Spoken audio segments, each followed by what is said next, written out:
Hello there, and welcome back. It's spooky season, and if you're anything like me, you're getting ready for Halloween with some good horror games, movies, shows, or books.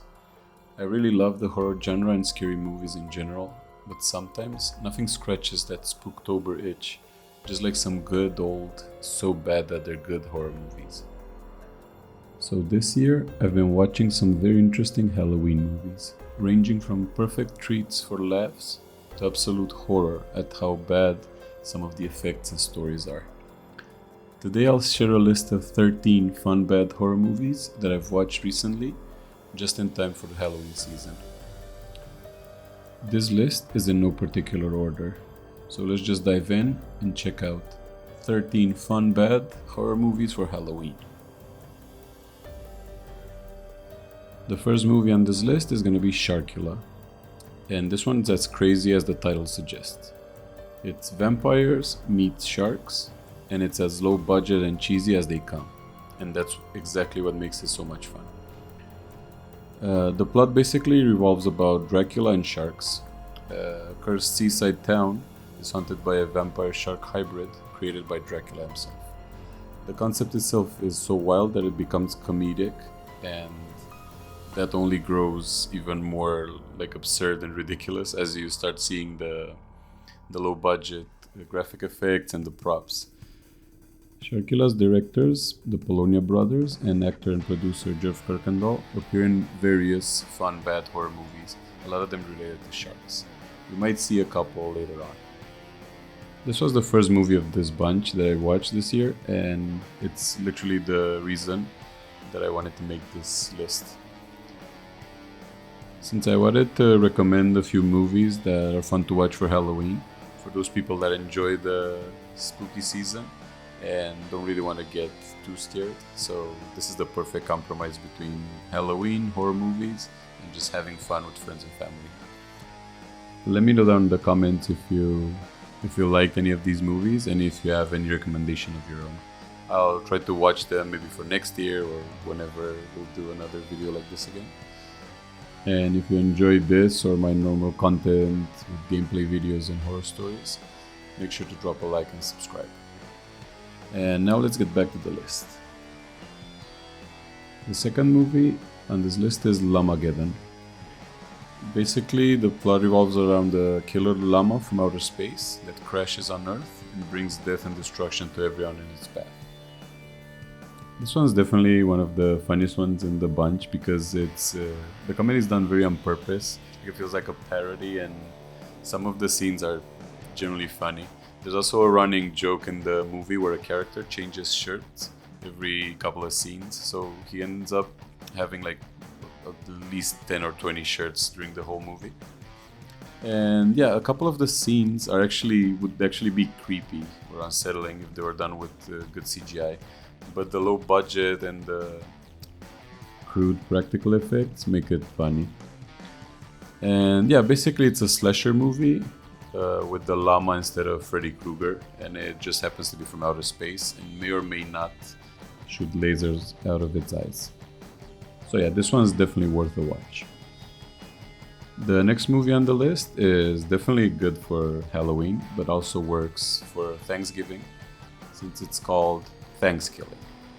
It features a homicidal demonic turkey that kills off a couple of college kids during Thanksgiving break. This movie was made on a less than $4,000 budget, and the movie is known for its deliberate, absurd plot and puppetry. The turkey is basically a puppet that barely resembles a turkey, and it's made to look like demonic, I suppose. And this turkey talks in sarcastic one-liners during the whole movie, and they're definitely the highlight of the film. One of his best quotes is literally "gobble gobble motherfucker," so you know exactly what you're in for. And this is definitely a twin one. You can watch it on Halloween, and if you can't get enough, watch it again on Thanksgiving night. This one apparently also has a sequel, and I haven't watched it yet, but it's called ThanksKilling 3. And yes, they skipped number 2 as a joke, and apparently it's part of an Easter egg in the movie about why they skipped ThanksKilling 2. I might watch that in the future. If anybody wants to see it, comment down below. The next movie on the list is called Attack of the Killer Donuts. Have you ever wondered what would happen if your morning donuts came to life and tried to kill you? Well, you're about to find out. It basically stars a batch of donuts that become sentient and deadly due to a toxic chemical accident. And these donuts have sharp teeth for some reason, and they just keep rolling around to move. It's so funny and yet slightly terrifying because of how they look. This movie seems to have a higher production value compared to Sharkula, for example, but it's still so funny, and the practical effects just make it better, in my opinion. There's like an actress that I recognize from some of the CW series. I think she was called Allegra in the Flash. She had like light superpowers. And yeah, that's one of the few times I recognized an actor in one of these. There's not many of those going around because most of these actors are either like more unknown actors, I guess, or just people that were involved in the project, because most of these are basically passion projects. But this one seemed to be a little more high budget. Definitely more than the $4,000 the ThanksKilling movie had for its budget. And talking about higher budgets, that brings us to the next movie on this list, which is Sharktopus. This movie is part of a franchise with at least 2 sequels that I'm aware of, and it's produced by Roger Corman, who's also known for his work on Dinocroc and Pirahnaconda, which are also a couple of very fun bad movies, which creates kind of a sort of poor man creature universe. And this movie basically revolves around a hybrid of a shark and an octopus created by the military, and it breaks loose from one of their experiment sites and wreaks havoc on the seas. The CGI is ridiculous, and the hybrid creature makes it like a classic icon for the fun bad horror movie genre. And as an interesting fact, Eric Roberts plays the scientist behind the creation of this hybrid.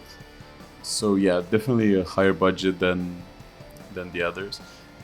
And I can't wait to see the sequels, because apparently they feature other hybrids, like the Pirahnaconda, which is a hybrid between a pterodactyl and a fish, and the whale wolf, which I guess it's a whale and a wolf hybrid. And one of these sequels also feature Conan O'Brien as a cameo, so that's gonna be fun to see. And next up we have another banger, Zombeavers.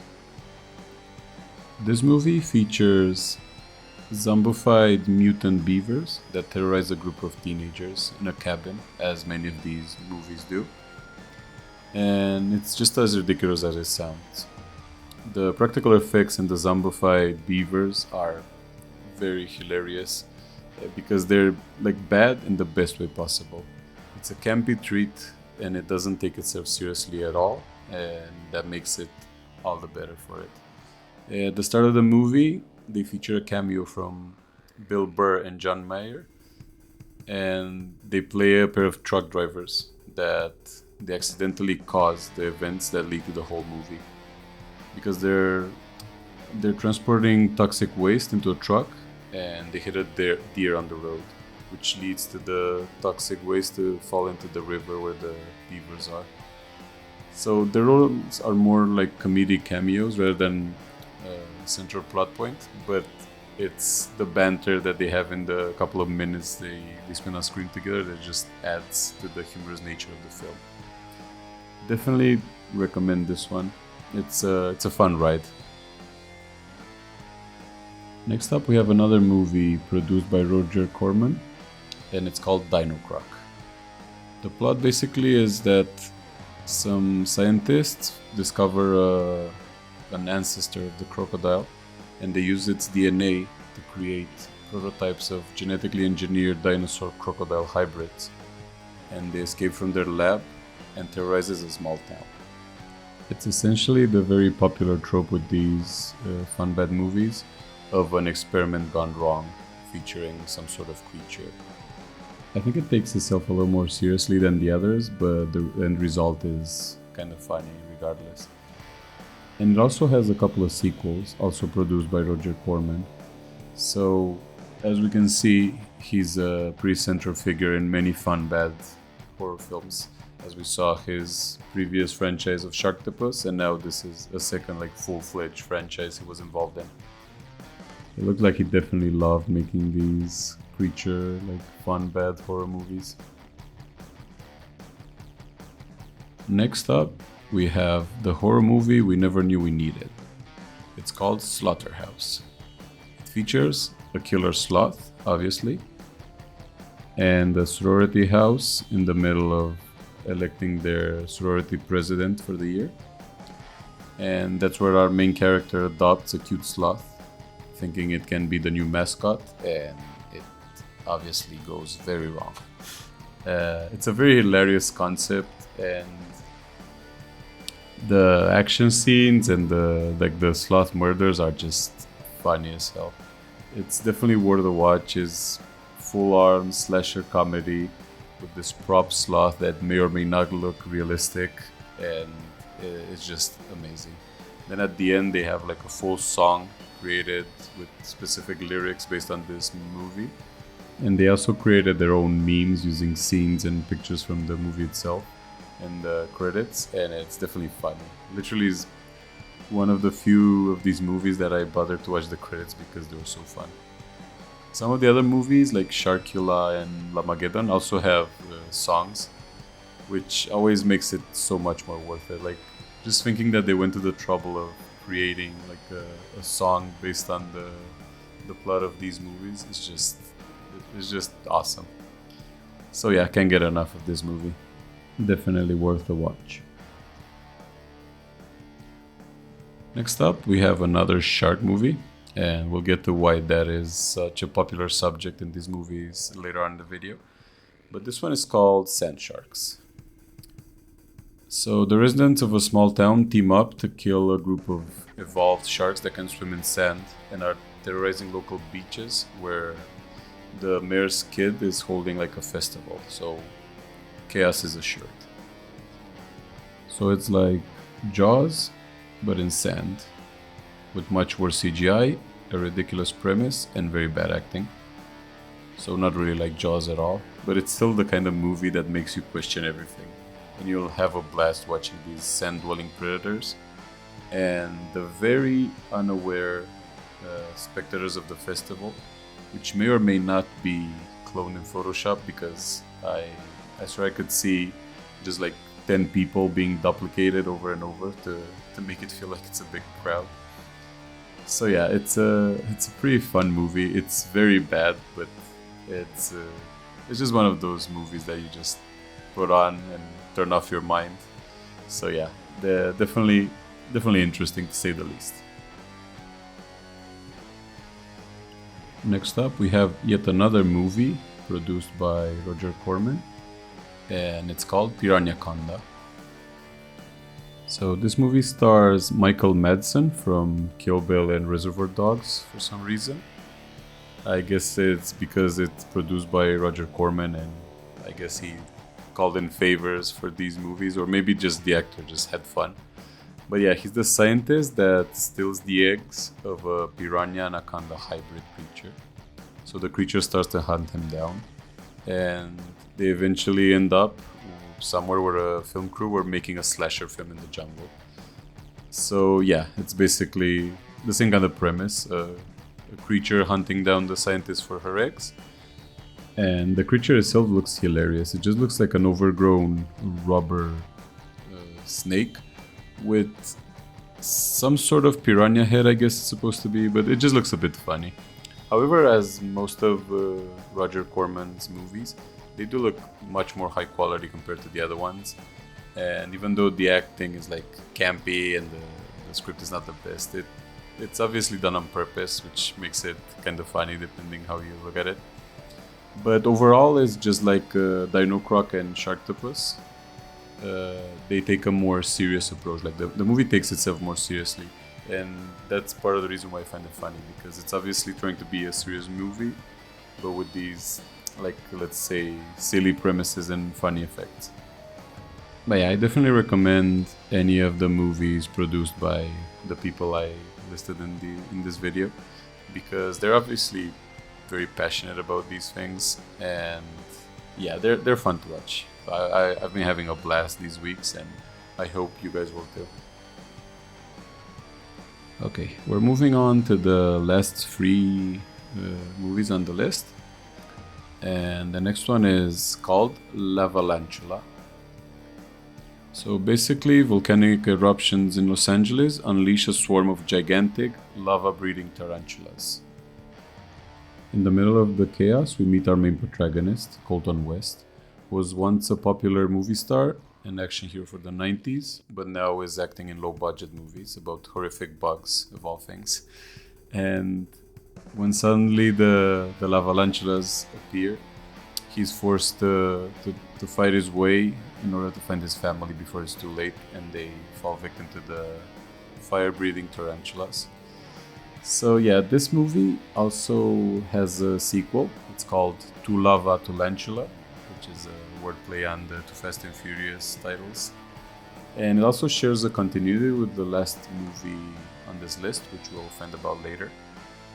But yeah, it's directed by Mike Mendes, and it's a creature feature movie packed with a lot of 90s references. It's definitely on the higher budget end of these movies, and you'll find out why at the end. And it also features some of the stars from the Police Academy series. I only recognized one of them, which is the actor playing Marty, because he was the one cop in the Police Academy series that was usually making like weird noises, like siren noises with his mouth and such. So yeah, he was definitely recognizable. But apparently they star some other actors from that series, and yeah, it's definitely a blast to watch. Okay, so the second to last movie on this list is called Amityville Thanksgiving.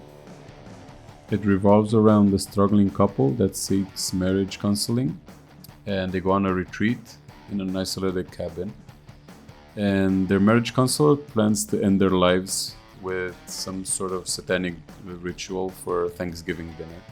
So yeah, very out there plot, and also I'd have to say, even though the acting and the plot itself gets pretty ridiculous sometimes, I think this is one of the movies that can actually get a little creepy, especially with the old man playing the counselor. But yeah, this is part of the unofficial, ever-expanding Amityville universe, since Amityville can't really be copyrighted because of being a real place. So that's why there's a lot of like very bad movies taking the name. But yeah, I found this movie basically because I just watched ThanksKilling, and I was looking for movies similar to that for Thanksgiving at some point last year. And I found this one, but I never got around to watch it until now. And yeah, it's pretty weird. It's pretty weird and campy. The whole like devilish satanic aspect is funny. And then at the end of the movie, when you think it ended, there's actually this huge credit scene, like post-credit scene in a way, where there's like a news report and some interviews with their smartphones, which are very bad because the news report is basically they photoshopped a dude in a normal t-shirt on his couch on a clearly fake news background, and he's reading the news like pretty badly. And then the interviews have like this like phone template, like let's call it, appear like it's recorded on its phone, which basically looks like they photoshopped like the typical square of a camera and put a rec as recording on it. So yeah, it's pretty funny, and definitely when the movie ends and you just get these very long scenes of like interviews and basically plot exposition for the whole movie. So yeah, definitely worth a watch, at least for how weird it is. And finally, we got to the last movie of our list, and unofficially, this movie is the one that started it all for me.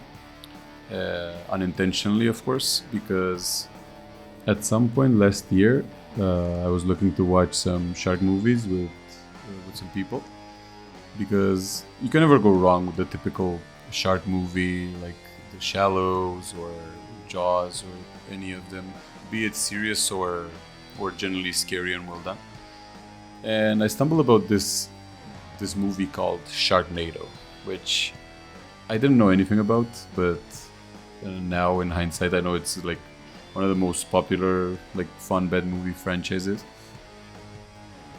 And you get just what's advertised in the title. You have a cover featuring a hurricane with a lot of sharks in it, and basically it says Sharknado, enough said. As the tagline is a sci-fi movie, so you know exactly what to expect. And yeah, basically the plot revolves around a freak hurricane that swarms Los Angeles, and the tornado kind of like absorbs the shark out of the water, and they just fling them around everywhere. They invade the streets, swimming up and down the streets in literally ankle deep water in some cases. So yeah, the movie itself, I think in the beginning it took itself very seriously, because I have the feeling like it was made kind of similar to Sharktopus or Dinocroc, with a more serious tone in mind. However, it ended up being like a very funny, very campy movie. And also they didn't help with the name of the character, because the main character literally is called Finn Shepard. And this movie also shares continuity with the other movie we checked out earlier, which is the Lavalantula. And the main character of Lavalantula, Colton West, has a cameo appearance in Sharknado. And Sharknado's main character, Finn Shepard, also appears as a cameo in Lavalantula. I'm not sure if in the sequel or the first movie, but they cross over. So yeah, basically it's set in the same universe, and somehow Los Angeles was attacked by volcanic fire-breathing tarantulas and shark tornadoes. So yeah, that was a very bad day for Los Angeles indeed. Anyway, it's over the top, nonsensical acting and plot just was enough to launch a massive franchise, spawning at least 6 movies of Sharknado. And there's also like the spin-offs with the Lavalantulas, and I also think there's some sort of crossover movie that I haven't watched it. I think it's called Armageddon 2025 or something like that. I haven't checked that out, but I think it's also in this universe. And it's very fun. They realized the potential of the comedy aspect of it. So by the time you get to the sequels, they just keep going over the top with chainsaws and a shark swallowing the main character, then getting swallowed by a whale and falling out of the sky. It's just it gets crazy. If you make it all the way to the sequels, you're gonna see everything. You have like, I think, aliens, time travel, androids, you name it. It's a clusterfuck, and I love it. It's literally the most famous fun bad movie on the list, and I think it deserves it. And I also believe this is one of the reasons that after this movie came out, or some of its sequels, there's been many like fun bad shark movies with no budget and stuff like that, because you could tell it with the style of the covers of the movie and the posters and such. And I'm not gonna lie, I'm pretty happy with this franchise, and I also enjoyed a lot of the other shark movies. And one thing you see in these movies is like crazy covers that have nothing to do with the movie. For example, Sharkula, if you take the cover, you have like a gothic castle, you have bats and the shark with the vampire teeth and blood everywhere, which looks cool enough, but then in the movie itself, it doesn't look anything like that. And on the other side, Sharknado actually delivers. So you have the whole tornado in Los Angeles, you have sharks flying around, and it's obviously a high-budget movie, even though it's not necessarily the highest of budgets, but compared to the rest of the movies on this list, I think it's pretty much higher than the rest. And with each sequel, they got more budget. And they also go crazy on celebrity cameos, because over the span of the 6 movies, they had a lot of cameos, like WWE's Chris Jericho and Kurt Angle. They had David Hasselhoff as the father of the protagonist in the 3rd movie. They also had Frankie Muniz, Jerry Springer, Billy Ray Cyrus. George R. Martin also appeared in one of the movies. and many other cameos, and some of which I didn't even recognize in the moment. I had to look it up after. So yeah, Sharknado is a must-watch. So if you're gonna watch any movie to start this marathon of fun bad movies for Halloween, I would recommend starting with Sharknado and then just take your pick. I think there's enough movies on this list to keep you guys occupied until the 31st of October, and I hope you guys have fun. I might try to make another video or two talking about some of these movies a little more in depth and sharing my thoughts about them, and basically point out what I think worked best and what the funniest bits are and such. And yeah, basically take like a closer look at some of these movies, especially the ones that I liked more, like Sharknado, Llamageddon, Attack of the Killer Donuts, Zombeavers, and even Sharkula. Because for all its flaws, Sharkula was the first movie that kinda like shocked me by how bad it was and how fun it was to watch it. That it literally gave me idea to look for more, and here we are in this rabbit hole filled with many interesting creatures and dubious acting. So yeah, we can definitely call this a little corner of Purgatory where all the fun bad horror movies exist. And I hope you guys have fun. Let me know if you checked out any of these movies, and if you have any requests, feel free to share them, and I'll try to check them out. So that's about it for this video. Happy Halloween, and I'll catch you guys in my next one. See ya.